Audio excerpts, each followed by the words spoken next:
like I work from 9 to 6, and then I'm working on music from around 7:38 to 2 or 3 a.m. every day. Because eventually record labels and all these companies are businesses, right? They are looking to make money. It's not just Yeah. Mm. artists. Artists are a way for them to make money. So until unless you're a really big star, your ability to be true to yourself is very less, is very low.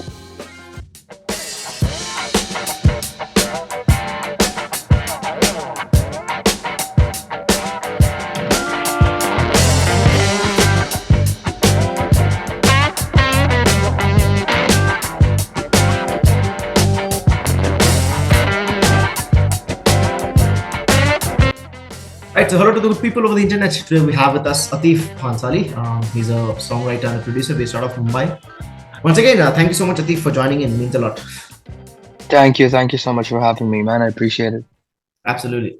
um, in terms of having questions, as we had just had a chat before this one, that is, uh, how did you thought of making music as a career, as a Uh, living?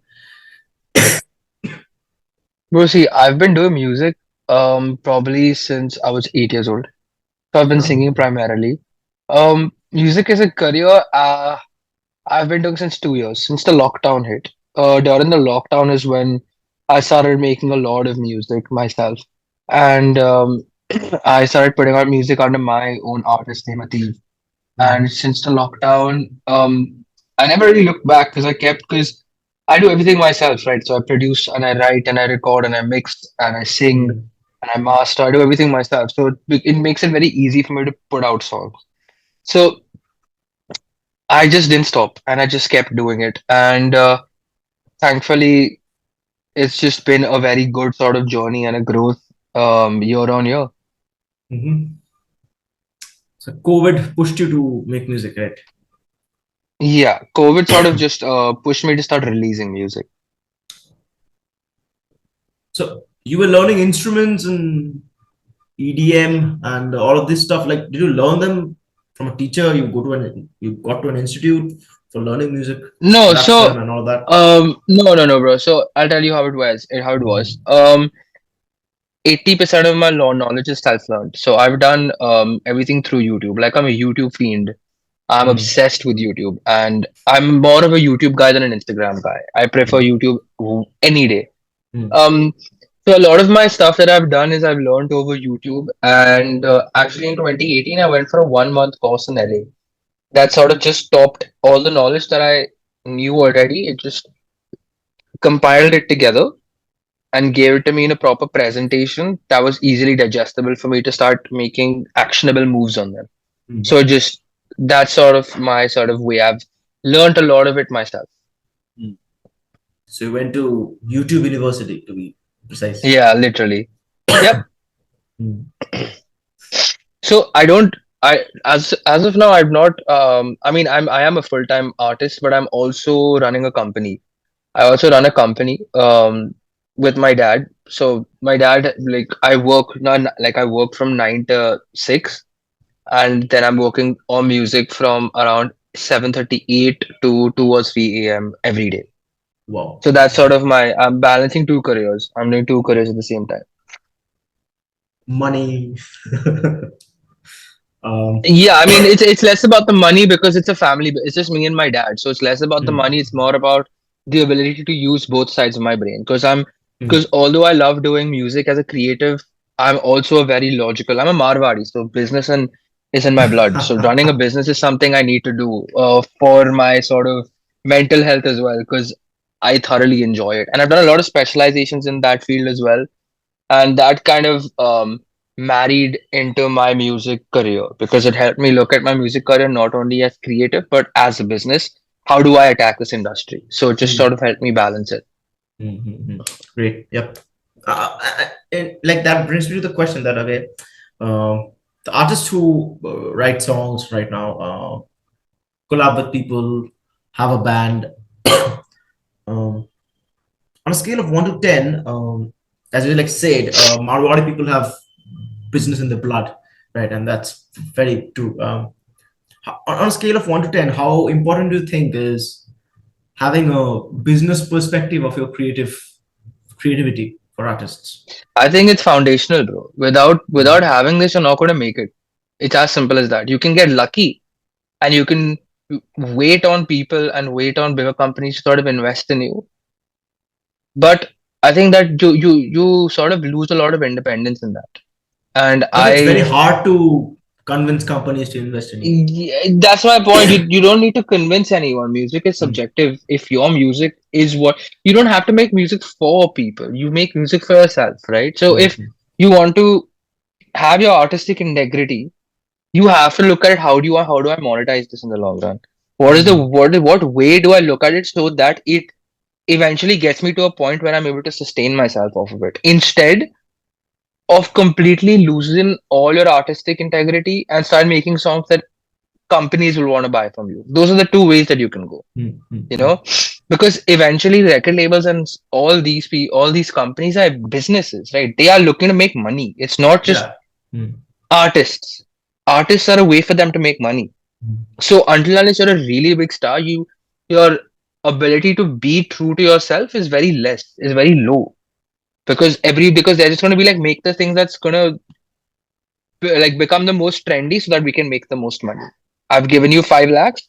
You need to make that 5 lakhs for me in 2 years. Make songs like this, and you'll get that from me. So that's how it works. So there are two ways to go. So if you want to do it, I always prefer the first way, which I just like. I'm running, looking at it as a business. Mhm. Yeah. And otherwise, if you can't really monetize it and pay your Wi-Fi bill next month, so it's very No, no, essential. you can't. Yeah, it's Yeah, yeah, essential that for you sure. learn. In regards to self-taught artists, and like you said, you learned yourself all the things, 80% to 85% of that. So, um, would you share from where did you learn? Like separate platforms, separate channels where YouTube, artists. just YouTube. I mean, it's very simple. You just type in like so I'll tell you how I started learning. Basically unconsciously, like I didn't do it like, planned it that way, but it Mhm. just happened that way that when I came back from LA in 2018, I decided 2019 was the year, that one year where I just focused on improving how I write my songs, like the melodies that I'm singing and the main part of the song. Mhm. Mhm. And basically that and because of that, what I did is I basically went on YouTube and I found a bunch of different beats and got inspired by them and started writing songs. So I used to do 3 songs a week and post every single week on Instagram. So for a Wow. year, I basically just did 3 songs a week, and that basically helped me improve and make my process of writing a song really quick. So that was 19. 2020 was when I focused on just production. So then manning both of them allowed me Uh-huh. to release music. So So you yeah. have home studio like of yourself, or you go to studios for mix mastering and recording? No, bro, I record everything. I still share a room with my sister, and I might don't have a studio. I just have a desk that I make everything on, and I record my vocals in there at home. Everything is done at home. I don't need to go to a studio. Mm-hmm. Like this is the simpler desk of Yeah, Jugaad of yeah, people. yeah, yeah. Exactly, Interesting. exactly, exactly. Um, uh, Talk about our like do you do playbacks and jingles and No, ads and no, no, stuff? no, You're planning to do that? nope. Only. As of I don't have the like. I mean, if the opportunity works and if the opportunity sort of makes sense, then I would do it. Otherwise, I don't see the need to. I'm sort of privileged enough to be able to manage a business which gives me steady income, and I'm able to then channel all that money into music and just focus on building myself as an artist and not basically doing music to make money. That's it. Right now, that's not the goal. Right now, the goal is to build the foundation, build the fan Mm-hmm. base, build the community. The money Mm-hmm. will come later. So Uh-huh. right now, it's all about giving the value to the people, giving my music, making sure my music is at the quality that I need it to be, and I know it'll just come eventually. Mm-hmm. So I think patience is key. Patience and and like consistency, I think is key. Mm-hmm. The production that you learned, working with DAWs and this and that, you learned it all by yourself from YouTube. Yes, yes. So before all of this, we went to LA. When did you go to LA? Like 2016, 2018. 2018. You came back, or you have gone there? Yeah, 2018 I was in LA. Okay. 2018 Yeah, you so were in LA. So 2018 I was in LA. And I went there to study. I went there to study in this university called Create Music Academy, which basically is a boutique sort of school that happens only once a year. It happens, it's a 1 month course that teaches me sound engineering and music production. And I was like, I think the first or the second Indian to go there because there's no application process. It's just you submit your SoundCloud links, and if they think you have potential, they'll call you in, and it happens once a year. And I went there and I sort of met they're fully funded one by of my themselves. mentors. Yeah, yeah. So Wow. basically, they are a sub brand of this recording studio called Westlake Studios. So Westlake Westlake Studios. Recording is like, yeah. So Westlake Recording Studios has been the home for Michael Jackson, Quincy Jones, Drake, Rihanna, Mhm. all these big players. So the head of that studio started his own school, which is like just a small school for a 1 month program and just for that. So that's what it was. I went there. I graduated with like being a top of my class. I got what, a 99% or something like that. So I learned a lot. I learned a lot. More than anything, I made very good relationships there, and that sort of helped me streamline my understanding. So now what it's become is that okay, I have knowledge, but how do I link them to get the most efficient result or the best result? Is what LA taught me. Hmm. So they like streamline the process of knowledge and Yes, expertise. exactly, exactly, Hmm. exactly. Interesting. Yep. I think that's kind of important of having this kind of a having this kind of a companionship and a community where people are like-minded and having that sort of, because Correct, we just can't go to our grandparents and talk about, I want to have a music career, so tell me how do I do it. It's correct, just not going to work, right? correct, correct, um, correct. and also right now from the very pandemic we have seen a lot of independent artists thriving from YouTube, writing songs, this and that.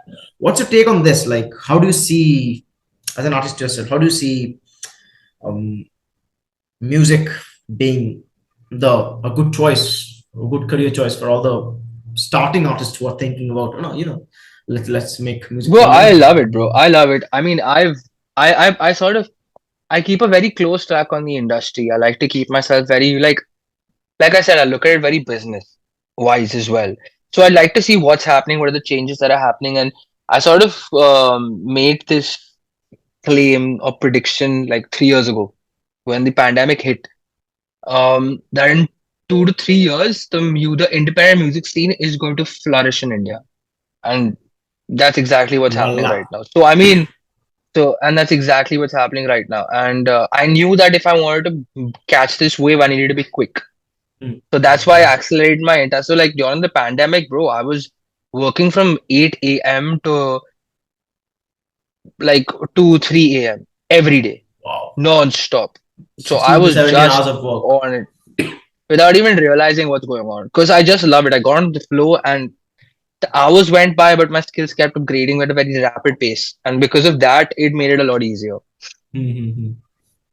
Yeah. So yeah, I love it. I love it. I my only hope is to see this grow and Mm-hmm. just continue to keep growing because I've spoken well after speaking to a lot of independent musicians as well as speaking to a lot of industry people. I've always been a very big proponent of bringing this entire scene and representing India worldwide, not just as Bollywood but also as a country that makes really fucking good music as independent artists. And Mm-hmm. I think we have a lot of talent. And I've been fortunate to work with a lot of talented producers to be able to like make this claim. So yeah, Mm-hmm.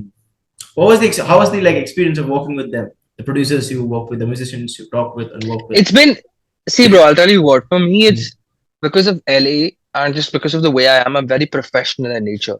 So working with producers is very clear to me because like I have a set process of how I work with producers, Mm. which sort of makes it easier for both parties. So, Mm. like, if I'll tell them, give me your, if they say, like, okay, this is my demo and this is what I want you to do, like, give me a brief, I'll be like, okay, give me 2 days. I will give them five different ideas or 10 different ideas of different songs, different top lines. They will choose, we will sit and mix and match. get that done, I will make one final recording with different stacks, send them done, and I'm done. My work's done. And then whenever they finish their work, they send me over the demo. And we it's been actually really seamless because I think structure, what I've realized is very important to me. To have a structure and have a system. Those two things are like non-negotiables for me. So if you're working with me, I need you to follow that structure so that we can get the most efficient and the most top quality product as we possibly can while also sticking on deadlines. So Hmm. that's what I think. That's business 101. Interesting. So how many original, like how many singles have you put in? I just saw a recent one, though I haven't listened to it, but I will. It's in my hmm playlist. Watch later. So, hmm how are you planning to release more music? Like EPs coming this year, singles, albums? I have an EP coming on March 17th, as of now, tentative date. Um, and I have another six singles slated for the rest of the year. So I Wow. have content ready for, like, I have songs ready for till December of this year. I always work a year in advance. So Wow. I already have songs for the year done, so I'm not worried about that. Like, I know content is coming out for the year, music is coming out for the year, and yeah, so it's one EP and the rest are going to be singles. Wow. Hmm. Talk us about live gigs. When you're performing live, how have you seen, like, the live gig industry in LA versus India? How is the difference? I mean, see, bro, I'll tell you what, LA, I was pretty young, man. So I was 21, so didn't really have a lot of exposure to live gigs. Although I Hmm. did go for concerts, but I won't really consider them as live gigs because they weren't indie. But Hmm. in India, the live gig scene also, like, because I released my music in the pandemic, the only time I actually got to play my music live was actually last year in October. On the 9th of October, I opened for this band called Parik and Singh in Bombay. Correct. So I'm from Bombay, right? So Parik and Singh, and I opened for them at this venue called Antisocial. I don't know if you've heard of Antisocial. Yeah, yeah. Understood. So yeah, so I opened for them and I played to a crowd of 400 Wow. for my first ever live show. So live shows definitely are a huge part. We're planning a tour. My team and I are planning a tour for the album in April. So Hmm. hopefully I'll do 5 cities in India and yeah, should be good. Hmm. Interesting. So this is the first time you're starting to tour with your music. Yeah, I've never done a tour before, no, bro. So this is gonna be a first, and yeah, it's going to be interesting. It's gonna be interesting. It's gonna be fun. Hmm. Do you also produce for other artists, other producers? Nah, no, bro. I don't, because I don't really have the time to be honest, Hmm. because I like to keep, and also I'm very selective with the people I work with. I don't work with a lot of people. I'm very protective about my art because I know that regardless I'm looking at it as a business, it's still my art, right? So I'm very protective and I keep my circle very close. I don't really I'm not taking on any project to produce for anybody else. Um, yeah, I like to keep it just me for as of now. Hmm. Wow. Interesting. In terms of songwriting, do you learn songwriting in LA or you just thought it out yourself? Like, okay, these are the melodies. No, Let's just. songwriting is just practice, man. Songwriting comes to me from thin air. I don't really know how to explain it. A lot of people have asked me, how do you think of melodies? I'm like, I hear something that inspires me and I just start singing and it just comes. I don't have any explanation for it, Hmm. unfortunately. I've tried to sort of think about it music theory wise, but it just isn't the same. That's just a vibe or a feeling that I just catch on to and it just sort of manifests itself in the form of melody. Wow. Hmm. So that's a kind of an organic process that happens. Yeah. Yeah. Hmm. Pretty interesting. The last question of the entire session, that is, any one practical advice for all the artists, no matter in what level they are. Let's take two levels: the beginners and the Okay. intermediates. Yeah. Okay. For beginners, I would just say hone your skills. So niche down on one thing. Or like for me, I niche down on top lining, that is making songs, right?